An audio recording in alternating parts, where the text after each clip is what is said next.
Du coup, bon, un grand merci aussi à l'Académie de nous recevoir, surtout pour parler de décroissance, ou même de décroissance prospère, qui est un mot voilà qui déchaîne parfois les passions, souvent par incompréhension, et c'est pour ça que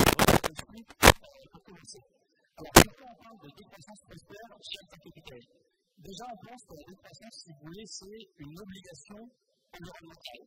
Mais je parle de faire un tableau, mais on a 6 limites planétaires sur l'Earth qui ont été dépassées. Donc, évidemment, le changement climatique, mais aussi la biodiversité. Je vais dire un chiffre que beaucoup d'entre vous connaissent déjà, mais il faut le dire avec moi, il est choquant, c'est qu'entre 1970 et 2016, on a perdu 68% des vertébrés. Donc, c'est vrai, c'est une extraction qui est quand même assez brutale. Et évidemment, la consommation de cycles biogéochimiques, le changement du des sols, les cycles d'eau douce, la question de la nouvelle production chimique qui est quand même c'est assez largement. Et il n'y a pas longtemps, j'ai regardé un chiffre que j'ai trouvé sur le site du gouvernement français qui est assez flippant. C'est que si vous voulez, avant que l'industrie utilise des produits chimiques, il faut que ces produits chimiques soient validés par un règlement européen qu'on appelle le REACH.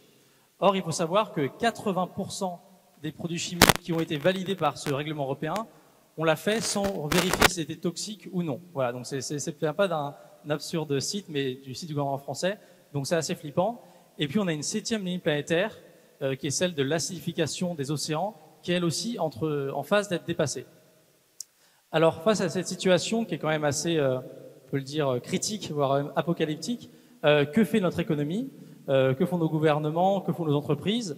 Alors il faut dire qu'ils parlent et qu'ils font beaucoup de choses sur une des limites planétaires, qui est celle du dérèglement climatique. Bon, pourquoi? Parce qu'évidemment c'est une limite planétaire qui est cruciale et qui en touche beaucoup d'autres, mais aussi parce que c'est une limite planétaire qui aujourd'hui, si vous voulez, est devenue profitable pour le marché. C'est quelque chose voilà qui maintenant, de cette manière, est lucratif. Donc ça va intéresser les entreprises, ça va intéresser des cabinets de conseil. Mais finalement, un des problèmes, c'est qu'on va ne se concentrer que là-dessus. En plus de ça, il faut savoir que pour la question climatique, la seule échelle qui compte, c'est l'échelle mondiale. Et je vous pose la question suivante, est-ce qu'on a déjà vu au niveau mondial un découplage entre la croissance du PIB et la baisse des gaz à effet de serre?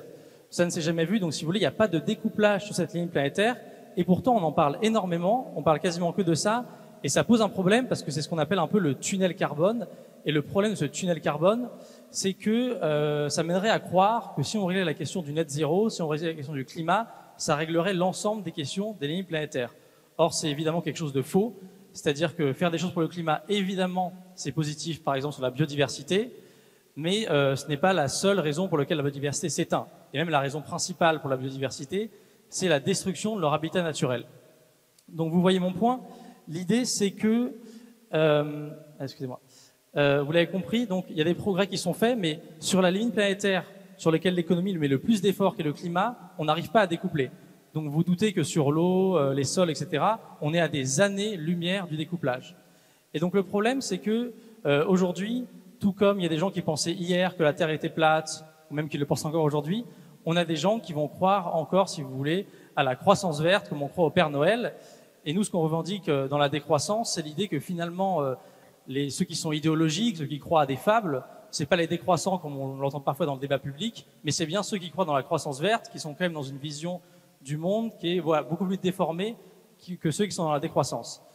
Et c'est quelque chose qu'on sait depuis longtemps, puisqu'en 1972, il y avait le rapport Meadows du MIT qui était sorti et qui nous disait déjà qu'une croissance infinie dans un monde de ressources finies était impossible. Et pourtant, on a continué à produire de plus en plus avec quelque chose, maintenant on sait que c'est un oxymore qui est le développement durable, puisqu'on ne peut pas du coup faire de croissance qui soit verte. Alors bon, voilà, ça c'est pour la question environnementale, qui fait que la décroissance s'impose à nous.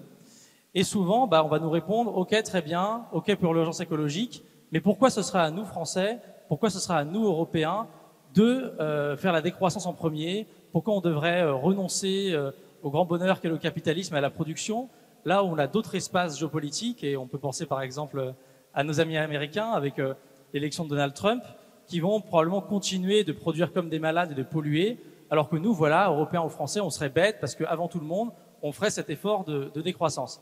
Alors il y a deux réponses à ça. La première, c'est de rappeler que sur certains enjeux, par exemple la question de l'eau, par exemple la question du traitement des sols, des pesticides, le fait de construire des méga-bassines, d'utiliser énormément de pesticides, c'est quelque chose qui va détruire directement nos sols à nous. Voilà. Et donc là, il y a quand même un enjeu très fort de tout de suite changer de manière de faire sans attendre que les Américains s'y mettent aussi, parce que sinon on risque d'attendre longtemps. Et puis, l'autre question, et c'est quelque chose qu'on met beaucoup en avant chez Alter Capitae, c'est l'idée que la décroissance, non seulement c'est quelque chose qui s'impose à nous d'un point de vue environnemental, mais c'est aussi quelque chose qui est désirable. C'est-à-dire que on peut se demander si, en effet, le fait de consommer de plus en plus soit quelque chose vraiment qui nous rend heureux.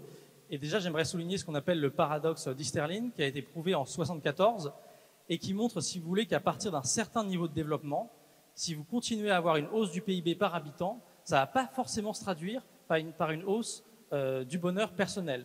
Donc, à cette idée, évidemment, une fois que les besoins fondamentaux sont comblés, de se dire, est-ce que finalement on peut trouver le bonheur dans le fait d'accumuler toujours plus d'objets matériels, dans le fait d'avoir des besoins artificiels créés par la publicité qui ne sont jamais assouvis? Est-ce que vraiment c'est ça le bonheur? Et évidemment, nous on pense que ce n'est pas le cas et que ce modèle consumériste dans lequel on est, c'est-à-dire un modèle qui nous dit qu'en gros on aurait le bonheur par l'acte d'achat, c'est quelque chose finalement d'assez délétère de plusieurs points de vue, puisqu'il s'appuie sur plusieurs piliers, si vous voulez, qui sont assez toxiques pour les liens humains. Déjà, il y a ce qu'on appelle la question de la marchandisation. Donc ça, c'est ce qu'un sociologue hongrois qui s'appelle Polanyi a largement expliqué. Et c'est l'idée que, si vous voulez, le marché capitaliste, pour avoir de plus en plus de croissance, il a besoin de faire entrer des choses dans le marché qui auparavant ne l'étaient pas. Donc des relations, par exemple, de dons ou des relations de réciprocité qui avant, en fait, n'étaient pas des échanges marchands, mais existaient déjà. Et hop, on les fait rentrer dans le marché pour pouvoir produire de la croissance. Et voilà, il y a pas mal d'exemples qu'on a en tête. Bon, il y a la question de l'amour avec Tinder qui commence à être marchandisé, mais on a aussi la question de s'occuper des plus anciens. Et on l'a vu avec le scandale Orpea il n'y a pas longtemps, quand sur des activités humaines comme ça, on va mettre des logiques de financiarisation, où voilà, l'idée pour un manager d'EHPAD, ça va être de dire, bon, bah, moi mon but c'est d'être le plus efficace économiquement, et ben on finit par, comme ça a fini pour Orpea, par enlever les petits couteaux dans la soupe.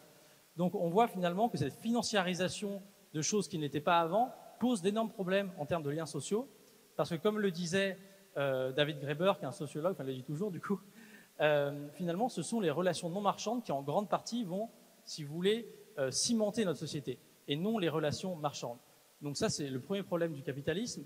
Un autre problème évidemment, c'est qu'il pousse à la concurrence de tous contre tous, et on peut se demander vraiment si c'est quelque chose qui nous rend heureux. Et on voit que c'est quelque chose qui permet de justifier beaucoup de politiques néolibérales qu'on a par exemple sous le gouvernement Macron, avec l'idée que voilà, pour être compétitif dans une économie mondialisée ouverte à tous les vents, il faudrait rogner nos acquis sociaux pour pouvoir être au niveau finalement de gens qui sont exploités dans d'autres continents. Ça du coup c'est une vision qu'on se refuse à avoir. Et donc cette vie-là qui est vide de sens écologique, social, et qui finalement obéit à une abstraite logique économique. Et puis en plus, comme nous sommes dans un système capitaliste, c'est une logique qui va profiter finalement à une minorité qui possède les moyens de production, qui aujourd'hui possède les actions des grands groupes. Et ça, c'est quelque chose dans lequel on ne se reconnaît pas. Et donc, avec Alter Capitae, on essaye de porter un autre message, une alternative. Alors, cet asso, du coup, elle a été créée à l'automne 2021. Pour ma part, personnellement, après une désillusion, notamment de la RSE, où j'en ai fait beaucoup, et je pensais qu'on pouvait faire des choses assez significatives. Et je me suis rendu compte que souvent, si vous voulez, toute idée un peu radicale d'un point de vue écologique ou social se heurtait à cette volonté de profit, cette volonté de croissance, et c'est aussi pour ça qu'on l'a créée. Qu'est-ce qu'on fait? On organise des conférences, des formations, des rencontres, on fait du plaidoyer tout au long de l'année pour pousser la décroissance. Et finalement, on porte des idées qui sont assez radicales, parce qu'on dit qu'il faut sortir du capitalisme, on dit qu'il faut réduire la consommation de biens, qu'il faut réduire la production de biens, qu'il faut répartir les richesses, qu'il faut aller vers une nouvelle vision du bonheur. Mais pour autant, bien qu'elle soit entre guillemets radicale, on essaie de le porter en montrant que finalement c'est du bon sens, c'est du pragmatisme que de faire ça, et on essaie de parler à un public assez large. Alors on a fait le choix dans l'association d'écarter l'extrême droite, et c'est des gens avec qui on ne veut pas discuter parce qu'on ne veut pas légitimer une seule seconde leurs idées racistes, mais on essaie de parler à pas mal de différents mondes, et notamment le monde économique. Et je salue notamment le CJD, le Centre des jeunes dirigeants, avec qui on fait pas mal de choses, qui sont des entreprises type TPE, PME dans les territoires, qui sont certes capitalistes, mais qui, si vous voulez, sont pas pris et peuvent entendre ce qu'on leur dit. Je pense aussi du coup au C3D, Jean-Fabrice, et je pense aussi au SCOP, les coopératives qui sont quand même des modèles qui mettent au cœur l'utilité sociale, et ça c'est quelque chose qui nous importe beaucoup. Voilà. Enfin, on porte aussi, si vous voulez, une idée de la décroissance qui essaie de se mettre en lien avec la convergence des luttes, donc l'antiracisme, le féminisme, aussi avec la question postcoloniale, parce qu'il faut en avoir conscience. Si nous sommes aussi riches dans les pays occidentaux, c'est grâce au pillage des pays du Sud global, et c'est pour ça qu'on s'intéresse fortement à cette question, que ce soit tout à l'heure en Ouganda, que ce soit la question palestinienne. Enfin, on porte une décroissance, on essaie de se mettre en lien avec les différents mouvements de l'écologie radicale, et par exemple, on soutient pleinement les soulèvements de la Terre, parce qu'on considère qu'il faut sortir d'une sorte de naïveté, où on se dirait, oh, bah, finalement, on est tous dans le même bateau, on a tous intérêt à la transition, nanana. Nous, on considère quand même qu'il y a une partie des gens qui n'ont pas forcément intérêt à cette transition et qu'il faut accepter avec eux de se mettre dans un rapport de force.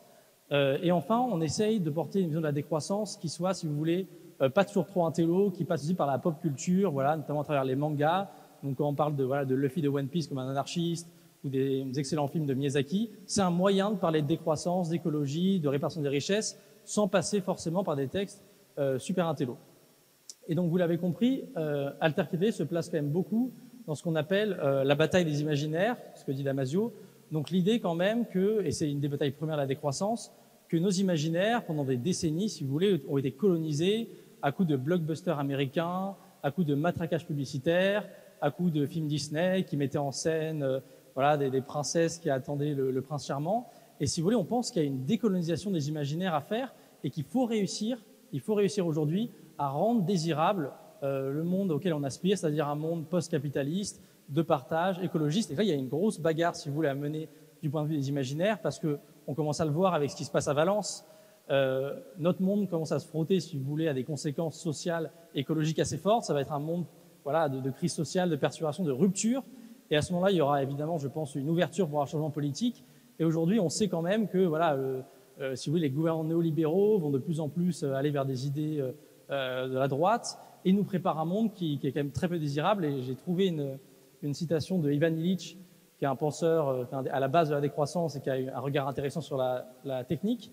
Et Illich dit la chose suivante, il dit « Continuer la croissance serait une fantaisie suicidaire qui maintiendrait le système industriel au plus haut degré de productivité qui soit endurable.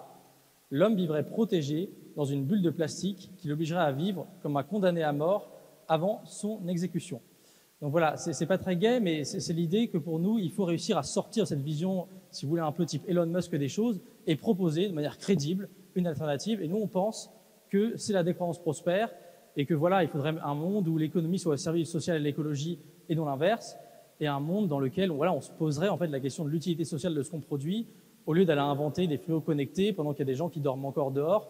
Il y a finalement une absurdité dans le monde dans lequel on vit.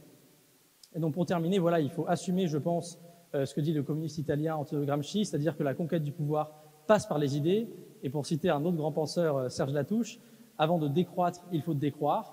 Et je tiens à rassurer ceux qui ne sont pas convaincus par la décroissance, voilà, où je sais que parfois on nous renvoie à des images lointaines, mais il y a l'idée finalement que la décroissance prospère, ça reste à construire. C'est pas le communisme soviétique, c'est évidemment pas non plus un capitalisme responsable, c'est quelque chose d'autre qu'il nous faut inventer.